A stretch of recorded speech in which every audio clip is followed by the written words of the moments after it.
أعوذ بالله من الشيطان الرجيم. بسم الله الرحمن الرحيم. ولن ترضى عنك اليهود ولا النصارى حتى تتبع ملتهم قل إن هدى الله هو الهدى ولئن اتبعت أهواءهم بعد الذي جاءك من العلم ما لك من الله من ولي ولا نصير. الذين آتيناهم الكتاب يتلونه حق تلاوته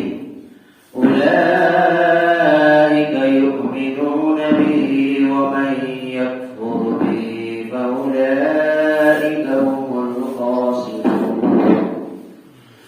يا بني إسرائيل اذكروا نعمتي التي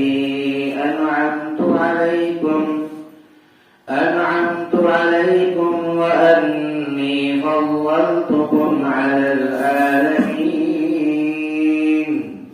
واتقوا يوما لا تجزي نفس عن نفس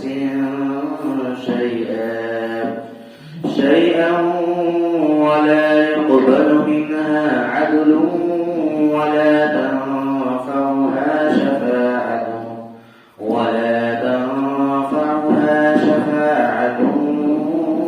ولا هم ينصرون.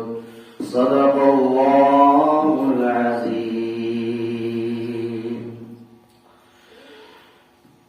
اور آپ سے ہرگز یہود راضی نہیں ہو سکتے اور نہ ہی نصارہ راضی ہو سکتے یہاں تک کہ آپ ان کے ملت کی اتباع کر لیجئے. تو آپ کہہ دیجئے کہ بے شک اللہ کی ہدایت ہی اصل ہدایت ہے، اور اگر آپ نے ان کی خواہشات کی اتباع کر لیا بالفرض محال بعد اس کے کہ آپ کے پاس علم آ چکا ہے، تو اللہ تبارک و تعالی کے مقابلے میں کوئی بھی آپ کا حامی نہیں ہو سکتا اور نہ ہی کوئی مددگار ہو سکتا. اور وہی لوگ ہیں جس کو میں نے کتاب عطا کیا وہ اس کو تلاوت کرتے ہیں جیسا کہ اس کے تلاوت کرنے کا حق ہے، تو وہی لوگ ہیں کہ ان کے اوپر ایمان لاتے ہیں. اور جن لوگوں نے اس کا انکار کیا تو وہی لوگ ہیں کہ جو خسارہ اٹھانے والوں میں سے ہے. اے بنی اسرائیل، یاد کرو میری ان نعمتوں کو جو میں نے تمہارے اوپر عطا کیا ہے، اور میں نے تمہیں فضیلت بخشی تمام جہان والوں کے اوپر. اور ڈرو ایک ایسے دن سے کہ نہ اس دن کوئی نفس کسی نفس کے کچھ کام آ سکتا ہے، اور نہ ان کی طرف سے کوئی فدیہ کوئی بدلہ قبول کیا جا سکتا ہے، اور نہ ان کو کوئی سفارش نفع بخش ہو سکتی ہے، اور نہ ان کے لیے کوئی مددگار ہوگی. حضرات محترم، قرآن مقدس کی 4 آیت کریمہ کی تلاوت سورۃ البقرہ کی گئی ہے، جس آج کی آیت کریمہ میں اور آج کے سبق میں مختصر خلاصہ اور اس کا مختصر اور آسان لفظوں میں جو تفسیر ہے یہ بیان کی جاتی ہے کہ اللہ تبارک و تعالی نے اپنے نبی کو اور اپنے پیارے محبوب کو اور اپنے پیارے پیغمبر کو اس بات کی طرف مخاطب کیا ہے کہ آپ چاہے جتنا بھی کر لیں، جتنا بھی زور لگا لے، اور جس اعتبار سے زور لگا دے، یہ یہود اور نصارہ کبھی بھی آپ سے راضی نہیں ہو سکتے ہیں، کیونکہ یہود اور نصارہ یہ وہ قوم ہے کہ جو یہود اور نصارہ جو اپنے آپ کو اہل کتاب کہتی ہے، یعنی ایک توریت کے ماننے والے ہیں اور ایک انجیل کے ماننے والے ہیں، لیکن اس کے باوجود بھی یہ قوم اپنی ہٹ دھرمی پر اور اپنی جو ہے نفسانی خواہشات پر اٹل رہتی ہے۔ لہذا آپ اس کے حق میں جتنا بھی کچھ کر لیں اور جو بھی کر لیں، یہ آپ کی ہرگز جو ہے آپ سے راضی نہیں ہو سکتے، یہاں تک کہ آپ ان کے ملت کی، آپ ان کے مذہب کی، آپ ان کے جو دین کی اتباع کر لیں تو آپ سے وہ راضی ہوں گے۔ لیکن ایسا بھی نہیں، چونکہ ان لوگوں کے دل کے اندر کھوٹ ہے اور اس کھوٹ کی وجہ سے صرف یہ چاہ رہے ہیں کہ آپ ان کے دین کی، ان کے ملت کی اتباع کر لیں۔ اس لیے آپ ان سے ایسے لوگوں کو یعنی یہود و نصارہ کو آپ یہ پیغام دے دیجئے اور کہہ دیجئے کہ جو راستہ اللہ تبارک و تعالیٰ دکھا رہا ہے، یعنی اللہ کی ہدایت اور اللہ کا راستہ ہی وہ سیدھا راستہ ہے، یعنی کسی بھی انسان کا بتایا ہوا کوئی راستہ سیدھا راستہ نہیں ہو سکتا ہے۔ اس لیے اللہ تبارک و تعالیٰ کی جو باتیں ہیں وہ قابل عمل ہے، اور یہود و نصارہ یا پھر کسی انسان کی بات پہ قابل عمل نہیں ہے۔ اسی آیت کریمہ کے آخری جز کے اندر یہ کہا گیا کہ اگر آپ بالفرض محال، یعنی ایسا تو ہونا مشکل ہے، لیکن اگر آپ نے ان کی اتباع کر لیا، یعنی ان کے نفسانی خواہشات کی اتباع کر لیا، بعد اس کے کہ آپ کے پاس علم آ چکا ہے، یعنی وحی کے ذریعے سے آپ کے پاس آپ کے دل پختہ علم آ گیا ہے، اس کے باوجود بھی اگر بالفرض محال آپ نے ان کے دین کی، ان کے ملت کی اتباع کر لیا، تو یاد رکھیے کہ پھر اللہ تبارک و تعالیٰ کے مقابلے میں کوئی آپ کا حامی اور کوئی آپ کا مددگار نہیں ہو سکتا ہے۔ آج کی پہلی آیت کریمہ کے اندر اس پیغام کو واضح کیا، فرمایا وَلَن تَرْضَىٰ عَنكَ الْيَهُودُ، اور ہرگز آپ سے یہود راضی نہیں ہو سکتے، وَلَن نَّصَارَىٰ، اور نصارہ لوگ جو کہ انجیل کو مانتے ہیں وہ بھی آپ سے کبھی بھی راضی نہیں ہو سکتے، حَتَّىٰ تَتَّبِعَ مِلَّتَهُمْ، یہاں تک کہ آپ ان کے ملت کی، آپ ان کے دین کی، آپ ان کے جو ہے نفسانی خواہشات کی اتباع کر لیں۔ قُلْ إِنَّ هُدَى اللَّهِ هُوَ الْهُدَىٰ، تو آپ کہہ دیجیے کہ بے شک اللہ کا راستہ، اللہ کی ہدایت ہی اصل ہدایت ہے، اللہ کا دکھایا ہوا راستہ ہی اصل راستہ ہے، وہی راستہ کامیابی کی منزل تک لے جاتا ہے، ورنہ ان کے علاوہ کوئی بھی راستہ انسان کو کامیابی کی منزل تک نہیں لے جا سکتا۔ وَلَئِنِ اتَّبَعْتَ أَهْوَاءَهُمْ بَعْدَ الَّذِي جَاءَكَ مِنَ الْعِلْمِ، اور اگر آپ نے ان کی نفسانی خواہشات کی اتباع کر لیا، یہاں پہ آپ لگا دیجیے بالفرض محال، یعنی بالفرض محال ایسا تو مشکل ہے، لیکن اگر آپ نے اتباع ان کے نفسانی خواہشات کی کر بھی لیا، بعد الذی جاءک من العلم، بعد اس کے کہ آپ کے پاس علم آ چکا ہے، ما لک من اللہ من ولی ولا نصیر، تو یاد رکھیں کہ پھر اللہ کے مقابلے میں کوئی آپ کا حامی نہیں ہو سکتا اور نہ کوئی مددگار نہیں ہو سکتا، یعنی اللہ تبارک و تعالیٰ آپ کا کارساز ہے، آپ کا مالک ہے، آپ کا مددگار ہے اور آپ کا حامی ہے۔ دوسری آیت کریمہ کے اندر پھر ایمان والوں کا اور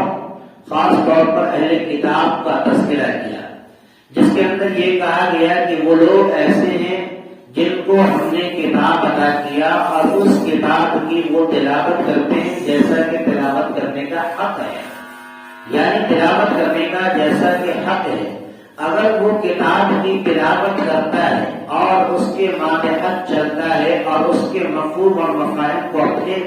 دلوں کے اندر اگر رکھتا ہے اور اس پر ایمان لاتا ہے، تو ایسے ہی لوگوں کے بارے میں قرآن نے کہا کہ یہی وہ لوگ ہیں جو اس پر ایمان رکھتے ہیں، ایمان لاتے ہیں۔ جن لوگوں کو دینے کے باوجود بھی ایک وہ گروہ ہے، ایک وہ طبقہ ہے جن لوگوں کو قرآن اور حق کی بات اور کتاب مل گئی، لیکن اس کے باوجود بھی وہ اس کی تلاوت نہیں بلکہ اس کا انکار کر رہے ہیں، تو ایسے لوگوں کے بارے میں اللہ رب العزت نے کہا کہ وہی خسارہ اٹھانے والے، وہی نقصان اٹھانے والے ہیں اور ان کا دنیا اور مافیہ میں کوئی حصہ نہیں ہے۔ اسی کو دوسری آیت کریمہ میں کہا الذین آتیناہم الکتاب یتلونہ حق تلاوتہ، وہی لوگ ہیں جن کو ہم نے کتاب عطا کیا یتلونہ حق تلاوتہ، وہ اس کی تلاوت کرتے ہیں جیسا کہ تلاوت کرنے کا حق ہے۔ تلاوت کے دو اہم معنی ہیں، مختصر اس کی بڑی لمبی تفسیر ہے، لیکن مختصر میں یہ بات سمجھ لیں کہ تلاوت تلا یتلو تلاوت کے معنی آتا ہے پڑھنا، قرآن کو سیکھنا، قرآن کو پڑھنا، ایک معنی تو یہ ہے۔ دوسرا معنی یہ ہے تلا یتلو کے کہ کسی اس کے مفہوم اور مفاہیم پر اور اس کے پیچھے پیچھے چلنا، اس کے پیچھے پیچھے چلنا، جیسا کہ اللہ تعالیٰ نے قرآن مجید کی ایک سورت کے اندر کہا والشمس وضحاها والقمر اذا تلاها، اس کے اندر کہا کہ چاند کی قسم کھا کر کہ جب وہ اپنی ان کے پیچھے پیچھے یعنی سورج کے پیچھے پیچھے وہ آتا ہے۔ تو تلا کے معنی دو ہے، تو مطلب یہ کہ ایک تو تلاوت کرنا یعنی اس کو پڑھنا، اس کو سمجھنا، اور دوسرا یہ کہ اس کے تمام اصول اور ضابطے کے ساتھ اس کے پیچھے پیچھے چلنا، اس کو فالو کرتے ہوئے اور اس کو اپنے دل کے اندر عصمت بیٹھاتے ہوئے اس کے پیچھے پیچھے چلنا، اس کا مطلب یہ ہوتا ہے تلاوت، کہ وہ لوگ ہیں جن کو ہم نے کتاب عطا کیا اس کی تلاوت کرتے ہیں جیسا کہ تلاوت کرنے کا حق ہے۔ اولئک یؤمنون بہ، تو وہی لوگ ہیں جو اس پر، اس کے اوپر یعنی اس کلام اللہ کے اوپر، اس کتاب کے اوپر ایمان لاتے ہیں۔ ومن یکفر بہ، اور جن لوگوں نے اس کا انکار کیا، جو اس کا انکار کرتے ہیں، وہی لوگ خسارہ اٹھانے والوں میں سے ہیں، یعنی نقصان اٹھانے والوں میں سے ہیں۔ آخری کی دو آیت کریمہ، یہ وہ آیت کریمہ ہیں جو پہلے پارے کے چھٹی رکوع کے اندر اس کا گزر ہو چکا ہے۔ جو اس کی تفسیر آپ نے سنا، آپ نے پڑھا ہے کہ اس آیت کریمہ کے اندر یہ کہا کہ اے بنی، ہو بہو وہی آیت یہاں پر لائی گئی، اے بنی اسرائیل یاد کرو میری ان نعمتوں کو جو میں نے تمہارے اوپر عطا کیا،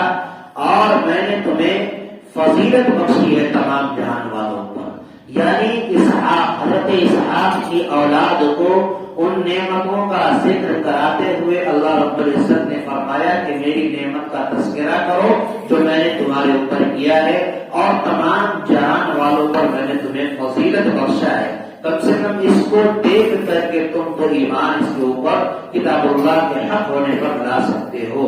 یا بنی اسرائیل اذکروا، اے بنی اسرائیل اذکروا، یاد کرو نعمتی التی، میری ان نعمتوں کو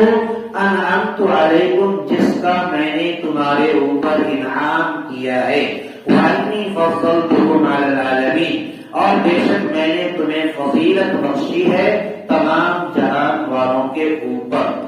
آخر میں کہا واتقوا یوما لا تجزی نفس عن نفس شیئا، کہ ڈرو ایسے دن سے جس دن کوئی بھی نفس کسی نفس کے کچھ بھی کام نہیں آ سکتا، کوئی بدلہ نہیں دے سکتا، ولا يقبل منها عدل ولا تنفعها شفاعة ولا هم ينصرون، اور ان کی طرف سے کوئی بھی فدیہ، کوئی بھی بدلہ قبول نہیں کیا جائے گا۔ اس آیت کریمہ یعنی چھٹی رکوع کے اندر جو تذکرہ ہوا تھا، وہاں پہ کہا گیا واتقوا یوما لا تجزی نفس عن نفس شیئا ولا يقبل منها شفاعة ولا يؤخذ منها عدل ولا هم ينصرون، وہاں پر یہ تذکرہ تھا، لیکن یہاں پر کیا تذکرہ واتقوا یوما لا تجزی نفس عن نفس شیئا ولا يقبل منها عدل ولا تنفعها شفاعة ولا هم ينصرون۔ تھوڑا سا فرق ہے، وہاں پر پہلے شفاعت کا تذکرہ آیا تھا، بعد میں عدل کا تذکرہ آیا تھا، اور آج کی اس آیت کریمہ کے اندر میں پہلے جو ہے عدل کا تذکرہ ہے، یعنی تمہاری طرف سے کوئی بھی بدلہ، کوئی بھی فدیہ قبول نہیں کیا جا سکتا، اور نہ تمہاری طرف سے یعنی تمہیں کسی کی سفارش، کسی کی شفاعت کوئی بھی کام آ سکتی ہے، اور نہ تمہارے اوپر کسی طرح کا کوئی مدد کیا جا سکتا ہے۔ تو گویا آج کی آیت کریمہ کے ذریعے سے ہمیں اور آپ کو یہ پیغام ملا کہ جو اہل کتاب ہے، اگر وہ کتاب کی تلاوت گرچہ کرتے ہیں لیکن اس کے اندر تحریف کرتے ہیں، اس کے معانی کو بدلتے ہیں، تو گویا وہ شخص جو اہل کتاب ہے، جس کے دل کے اندر قدورت ہے، وہ اس بات کو چاہیں گے کہ ایمان والے ہم سے راضی ہو جائے، یعنی آپ ان سے راضی ہو جائے اور یہود آپ سے راضی ہو جائے تو کبھی بھی ایسا نہیں ہو سکتا. جیسا کہ آج کی اس آیت کریمہ سے معلوم یہ چلا کہ اللہ تبارک و تعالیٰ نے فرمایا کہ اے نبی ہرگز یہود اور نصارہ آپ سے کبھی بھی راضی نہیں ہو سکتے یہاں تک کہ آپ ان کے ملت کی اتباع بھی کر لیں. معلوم یہ چلا کہ روئے زمین کے اوپر کسی طرح کا کوئی مذہب بھی ہو، اگر اس مذہب کے اندر کو آپ چلے بھی جائے تھوڑی دیر کے لیے بالفرض محال اگر آپ قبول بھی کر لیں تو کبھی بھی وہ آپ سے وہ راضی نہیں ہوگا، بلکہ ہمیشہ وہ آپ کو نقصان پہنچانے کی کوشش کرے گا، کیونکہ آیت کریمہ کے ذریعے سے ہمیں اور آپ کو یہ پیغام ملتا ہے. اس لیے اللہ تعالیٰ سے دعا کرے پروردگار عالم ہمیں بھی آپ کو بھی جب تک زندہ رکھے اپنے ایمان اور اپنے دین اور اپنی دینی کتاب یعنی قرآن مجید پر ہمارا اور آپ کا ایمان رکھے اور اسی پر جو ہے ہمارا اور آپ کا آخری مرحلہ ہو اور اس کو اپنی زندگی کا شیوا بنائے. اللہ تعالیٰ ہم سبوں کو آج کی اس آیت کریمہ کے ذریعے سے ہمارا خاص پیغام لے کر اس پر عمل کرنے کی توفیق عطا فرمائے. آمین. وآخر دعوانا الحمدللہ رب العالمین. اللهم صل على سيدنا محمد وعلى آل سيدنا مولانا محمد وعلى آله وسلم. ربنا آتنا في الدنيا حسنة وفي الآخرة حسنة وقنا عذاب النار. یا الہ العالمین یا رب کریم مولا کریم پروردگار عالم، اے اللہ ہم سب پر رحم کا کرم کا عافیت کا درگزر کا معاملہ فرما. مولا کریم ہم سب پر اپنا خاص فضل کا معاملہ فرما. اے اللہ ہم سب تیرے اے اللہ گنہگار بندے ہیں، اے اللہ فتحگار سیاکار بندے ہیں. مولا جو بھی ہیں تیرے نبی کی امت ہیں، اے اللہ تیرے بندے ہیں. اے اللہ ہم سب پر اپنا خاص فضل کا معاملہ فرما. اے اللہ رات کے اندھیرے میں دن کے اجالے میں ہم سے بے شمار گناہ صرف ہوتی رہتی ہیں. اے اللہ اگر تو نے نظر پھیر لیا تو یقیناً دنیا میں کوئی ہمارا کارساز نہیں ہے. اے اللہ یہ بھی حق ہے کہ اگر ہمارا گناہ سمندر کے برابر ہے تو اے اللہ تو غفور الرحیم ہے، تیری ذات بھی غفور الرحیم ہے. اے اللہ تیری ذات رؤوف الرحیم ہے. اے اللہ تیری ذات شفیق ہے. مولا کریم ہم سبوں پر اپنا رحم کا کرم کا معاملہ فرما. اے اللہ کی رضاعت کا پروانہ ہمیں نصیب فرما. اے اللہ قرآن مقدس کی جو آیت کریمہ پڑھی گئی ہے، اے اللہ جس کا ترجمہ ہوا، اے اللہ جس کا مفہوم بتایا گیا، مولا اس میں جو بھی خامیاں کوتاہیاں ہوئی ہیں اللہ سے معاف فرما. اور جو صحیح کہا گیا پڑھا گیا ان کے تمام احکامات پر ہم سبوں کو عمل پیدا ہونے کی توفیق عطا فرما. مولا ہماری دعاؤں کو اپنے حبیب پاک صلی اللہ علیہ وسلم سب کے فعل قبول عطا فرما. ربنا تقبل منا انك انت السميع العليم وتب علينا انك انت التواب الرحيم. وصلى الله تعالى على خير خلقه محمد وعلى اله واصحابه اجمعين برحمتك يا ارحم الراحمين والحمد لله.